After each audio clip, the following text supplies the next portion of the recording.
During a quiet night shift, a small-town waitress keeps her cool as an armed robber storms the diner, calmly protecting her customers with nothing but her wits. One of those customers happens to be Keanu Reeves, who not only helps defuse the situation but later makes sure her bravery doesn't go unnoticed. In a single night, her life changes from serving coffee refills to becoming the unexpected hero of a Hollywood-worthy story. Let me tell you about one ordinary night that refused to stay ordinary. It began with a tired waitress, a half-empty diner, and a quiet stranger who only wanted a cup of coffee. By the time the clock above the grill crawled past 1:30 a.m., the chrome and neon diner felt like a forgotten movie set. The jukebox hummed an old love song that nobody was really listening to, and the smell of burnt coffee floated over cracked red leather booths. Behind the counter, Maya wiped the same spot for the third time, more out of habit than necessity. Her feet ached, her ponytail was coming loose, and there was a message from the hospital she still hadn't dared to open. Rent was due in 3 days. Her mother's medical bill was due tomorrow. The tips on the counter barely covered gas. She moved between tables with that practiced little half-smile servers wear when they're exhausted but still trying to be kind. A trucker asked for extra syrup and called her sweetheart a few too many times. A couple in the corner argued in sharp whispers about money, pushing their cold fries around the plate. Maya listened without listening, the way you learn to when you spend enough nights serving other people's problems with their coffee. Inside, she carried her own private storm, fear, frustration, a stubborn streak of hope that refused to die. At 1:37, the bell over the door chimed, and the night shifted by one quiet degree. A man stepped in, dressed in a worn black leather jacket, hair a little too long, eyes scanning the room with the quick, cautious look of someone used to being noticed. For a second, the trucker squinted like he almost recognized him, then shrugged and went back to his pancakes. The stranger seemed relieved.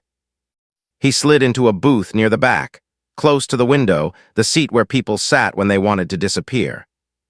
Maya grabbed a menu and headed over, her notepad already in hand. Up close, he looked even more familiar, the kind of face you'd swear you'd seen somewhere, on a screen, in a magazine, in someone else's story. But she was too tired to connect the dots. To her, he was just another late-night customer in need of caffeine. "Coffee?" she asked, voice soft but steady.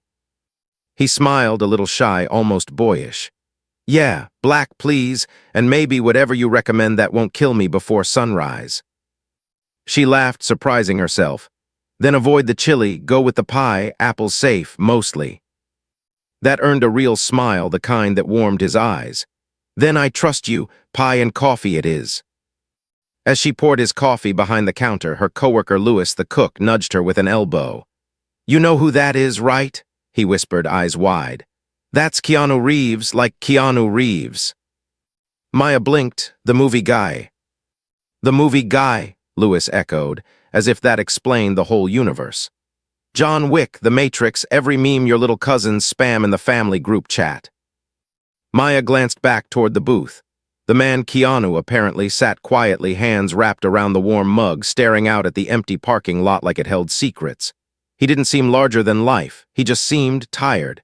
Human, somehow that made her relax. "He's still getting regular coffee," she said, "so I'm still just the waitress." Louis grinned. "Yeah, but be nice, he might put you in a movie." She rolled her eyes. "I'd settle for him leaving a decent tip." When she brought the pie over, their small talk stretched into something that didn't feel like small talk at all. He asked her name, and when she said, "Maya," he repeated it like it mattered. He didn't rush her, didn't treat her like part of the furniture. He asked if she was in school. She admitted she had dropped out of community college to take care of her mom. She expected the usual awkward nod, the quick change of subject. Instead, he actually listened. "That's a lot to carry," he said quietly. "But you're still here, still smiling at strangers at 2 a.m. That says something." She shrugged, a little embarrassed. "Smiling is free, and someone's gotta keep the coffee flowing." He chuckled. "World would probably fall apart without people like you keeping it running when everyone else is asleep."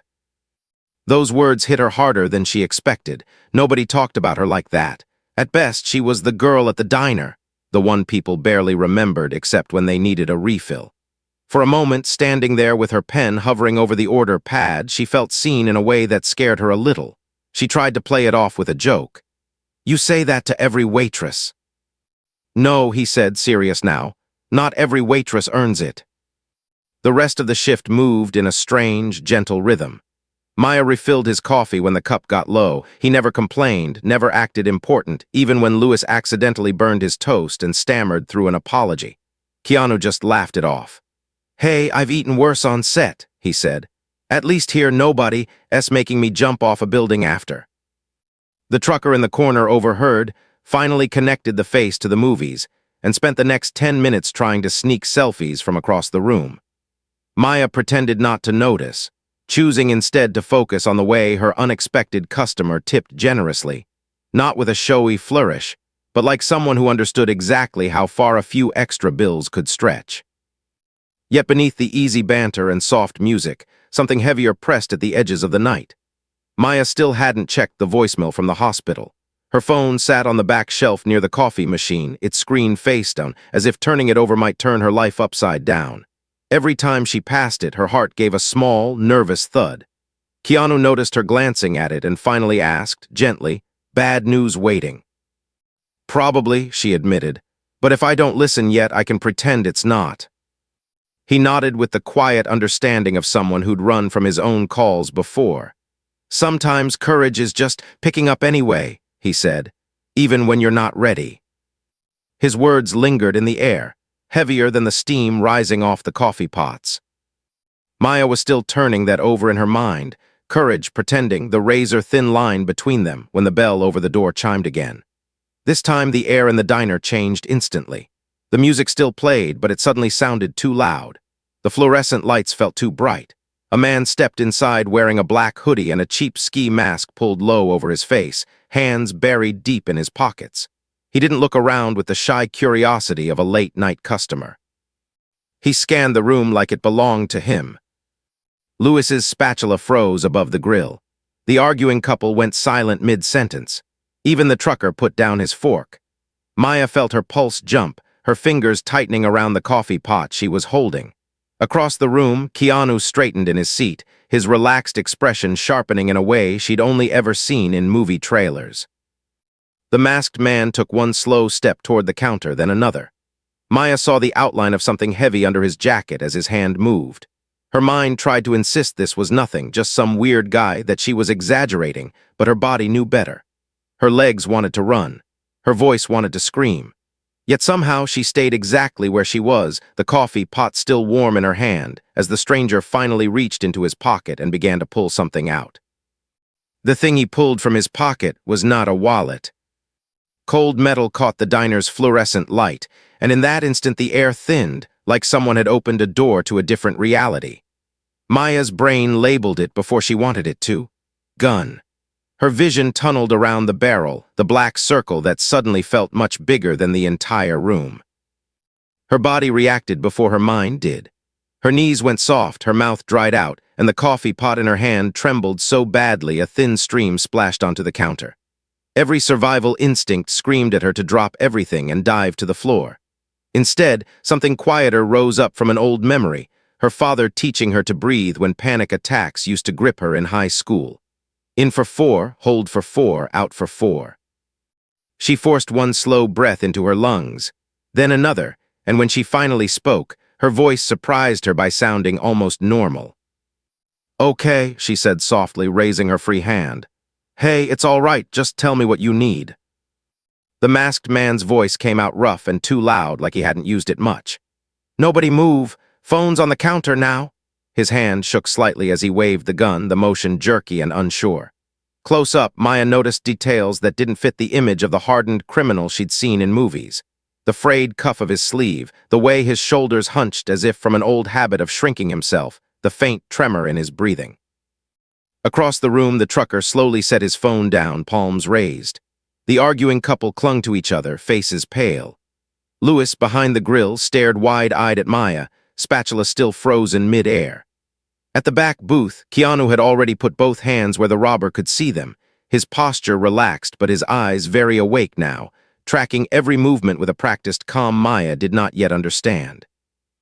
"Open the register," the man barked, pointing the gun toward Maya. "All of them now." Her heart hammered so hard it hurt, but her training from 100 Boring Company safety videos floated to the surface. Don't argue. Don't be a hero. Stay calm. Give them what they want. She set the coffee pot down slowly, fingers spread, then walked to the first register. Every step felt like crossing thin ice. She could sense the other customers watching her, their fear pressing on her back like a weight. "We don't keep much cash at night," she said gently as she punched in the code. "I'll give you everything we have. No one here wants to be a problem for you." "Just shut up and do it," he snapped, though his voice cracked on the last word. The drawer popped open with a sharp ding that made everyone flinch. Maya scooped the bills out with steady hands, sliding them into a plastic to-go bag. She forced herself to look at his eyes, not the gun. They were young, younger than hers. That realization twisted something in her chest. This wasn't a monster. This was somebody's scared kid who had stepped off the right path and didn't know how to get back. From the corner booth, Keanu cleared his throat, speaking low and even. "Hey, man," he said, lifting his wallet between two fingers. "You can take mine too, all right? No one's gonna fight you. We just want to go home alive." The masked man darted a look at him, then froze. Through the holes of the ski mask, his brows shot up. "Wait, I know you." For a moment the gun dipped, confusion cutting through his fear. "You're that movie guy." The sentence landed in the diner like a bizarre joke. Under different circumstances, someone might have laughed. Keanu gave a small shrug. "Doesn't matter who I am tonight, I'm just another guy who doesn't want anybody hurt." He placed his wallet gently on the table and slid it toward the edge. "Take it, just don't do something you can't take back." The robber stared at him a beat longer, as if his brain struggled to hold both realities at once. The actor he'd seen destroying bad guys on giant screens, and the quiet man now sitting in a sticky booth, hands open in surrender. Something about that mismatch seemed to rattle him. His grip on the gun tightened. "Shut up," he muttered, the words aimed more at the screaming inside his own head than at Keanu. "All the money, and there's a safe in the back, right? You're gonna open it." "We don't keep much back there," Maya said carefully. "Just drop money and petty cash. You already have most of it here. You can walk out now. No cops, no." His anger snapped like a rubber band. In 2 quick strides he was in front of her, the muzzle inches from her chest. The heat from his breath seeped through the knit of the mask. "You think I'm stupid?" he hissed. "You and movie man back there trying to talk me down like on TV? You're taking me to the safe." Fear roared up her spine, hot and electric. Her first instinct was pure self-preservation. Say there is no safe, point him somewhere else, let someone else deal with him. But behind the gun, she saw his shaking hands, the wild guilt in his eyes, and behind him she saw Louis, the couple, the trucker, and Keanu, normal people who had just wanted pancakes and coffee and a quiet night. If she refused, this could explode. She swallowed, feeling her throat click dryly. "Okay," she whispered. "Okay, I'll take you." Her eyes flicked to Keanu's booth for the briefest second. He sat very still, jaw tight, a storm gathered behind his gaze. When their eyes met, he shook his head almost imperceptibly, as if to ask, "Are you sure?" She gave him the tiniest nod. Someone had to move first. "Let them stay here," she told the robber, surprising herself with the firmness in her voice. "You don't need them. It's me you need to open the safe." He grabbed the back of her uniform with his free hand, tugging her toward the narrow hallway that led to the office and storage rooms. "You try anything," he warned, pressing the gun between her shoulder blades, "and I start shooting." The diners watched helplessly as Maya was marched away, the sound of her sneakers against the greasy tiles suddenly very loud in the silence. On the shelf behind the counter, her phone lit up again, the hospital's number glowing on the screen, buzzing against the metal. She didn't look back. She walked into the dim hallway with a gun at her spine, choosing the danger she could see over the unknown monsters waiting in that unanswered voicemail, silently promising herself one thing. No matter what happened next, nobody else in that diner was going to die for her fear. The office at the end of the hallway was barely bigger than a walk-in closet. A metal desk, an old computer, a bolted safe in the corner, and the faint, stale smell of burnt coffee and cleaning supplies. When the robber pushed Maya inside and slammed the door, the thin walls swallowed the muffled sounds of the diner. For a moment, It felt like the world had shrunk down to just the two of them and the weapon between them. "Safe, now," he ordered, jerking his chin toward the steel box. His voice tried to sound hard, but up close the edges frayed. Maya saw the way his chest rose and fell too fast, how sweat had gathered along his hairline despite the cold. He was drowning in his own adrenaline. She knelt by the safe, fingers trembling as she punched in the code she'd memorized months ago. Each beep sounded like a hammer echoing in the tiny room. "Listen," she said quietly, not looking up yet. "It's not worth killing anybody over a couple $100. You can still walk away." "You don't know what it's worth to me," he snapped. The lock clicked. She pulled the door open. As she began stacking the bundles of small bills into another to-go bag, she finally dared to raise her eyes to him. "Then tell me," she said, "because all I see is someone who looks more scared than I am." The words seemed to catch him off guard. For a second his mask of toughness slipped. He shifted his weight from one foot to the other, gun still pointed but lower now. "You think this is a game?" he muttered. "You think I want to be here? I got people waiting on me. I'm already late." "Who's waiting?" she asked softly, passing him the half-filled bag. "Family." He hesitated, jaw working. His shoulders sagged just a little. "My little brother," he said, almost under his breath. "They said they'd hurt him if I didn't bring the money tonight, said they knew where he goes to school. I tried to get a loan, tried everything. Nobody listens when you don't have good credit or the right last name." His voice cracked on the last words, years of swallowed frustration rising to the surface. Something inside Maya recognized that helpless anger. Different details, same flavor. She thought of her mother's unpaid bills, the way the hospital had started sending letters in thicker envelopes with red print. The way the world treated you like a bad decision instead of a person when you were poor and out of options. "I'm sorry," she said, and meant it. "You're right, nobody listens, but this," she nodded toward the gun. "This is how you end up locked away or dead, and then your brother alone anyway." For the first time, he looked at her like she was more than an obstacle. His eyes were young, barely out of teenage years. He swallowed hard, Adam's apple bobbing under the edge of the mask. "What else am I supposed to do?" he whispered. Tell me what I'm supposed to do when nobody cares if we make it to next month." She thought of how many times she'd wanted to scream that exact question at the ceiling of her tiny apartment. No answer had ever come from there. But right now, in this cramped office, she had to try. "Care doesn't always come from where it should," she said, "but it still exists. There are people who will help if you let them. You just walked into the one place in town where the waitress is dumb enough to care about strangers with guns." A small, shaky smile twitched at the corner of her mouth. "Lucky you." Against all logic, a brief, humorless laugh burst from him, cut short by a choked breath. He shoved the gun into the waistband of his jeans for a second so he could press his hands against his eyes. I don't have time for this," he muttered. "I just need the money." "Then take it," she said. "Take it all, I'll tell them I messed up the deposit." Her stomach lurched at the thought of losing her job, but she pushed it aside. Jobs could be replaced. Lives couldn't. "But promise me you won't shoot anybody. You don't want that on your soul, trust me. I've watched enough people in hospital beds to know what regret looks like." He lowered his hands slowly, eyes glistening behind the mask's holes. For a long moment he just stared at her, searching for the trap that wasn't there. "Why are you talking to me like this?" he asked.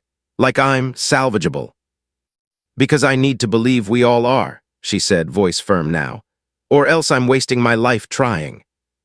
Outside the office door in the narrow hallway, Keanu stood as close as he dared, back pressed to the wall, listening. He followed quietly the second they disappeared, moving with the instinct of someone who had spent years pretending to fight, but who knew this was the first time it really mattered. In his hand, he gripped the heaviest thing he could grab on the way, an industrial metal coffee pot, empty but solid. One blow could knock a man out. One wrong move could make him pull the trigger instead. Through the thin door, Keanu heard Maya's voice, steady, gentle, doing what every stunt coordinator had always told him not to rely on, words over force. He heard the shake in the robber's answers, the raw fear. It brought up ghosts of his own, people he couldn't save in real life, losses that no movie stunt could fix. This time, maybe he could help someone walk out in one piece, or at least not leave more bodies behind. Inside the office, the fragile piece shattered with the harsh buzz of a phone vibrating. The robber jerked, snatching his cheap smartphone from his pocket.